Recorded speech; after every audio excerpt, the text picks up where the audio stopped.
हरिः ॐ। नमामि दूतं रामस्य सुखदं च सुरद्रमम् पीनवृत्तमहाबाहुं सर्वशत्रुनिवारणम् नानारत्नसमायुक्तकुण्डलादिविराजितम् सर्वदाभीष्टदातारं सतां वै दृढमावहे वासिनं चक्रतीर्थस्य दक्षिणस्थगिरौ सदा तुङ्गाम्भोधितरङ्गस्य वातेन परिशोभिते नानादेशगतैः सद्भिः सेव्यमानं नृपोत्तमैः धूपदीपादिनैवेद्यैः पञ्चखाद्यैः स्वशक्तितः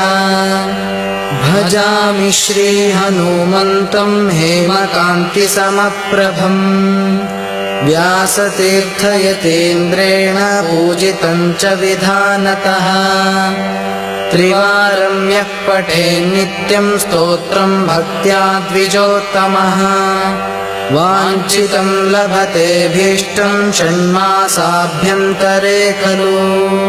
पुत्रार्थी लभते पुत्रं यशोर्थी लभते यशः विद्यार्थी लभते विद्यां धनार्थी लभते धनम् सर्वथा मास्तु सन्देहो हरिः साक्षी जगत्पतिः यः करोत्यत्र सन्देहं स याति नरकं ध्रुवम् इति श्रीव्यासराजविरचितम् यन्त्रोद्धारक हनुमत्स्तोत्रम् सम्पूर्णम्।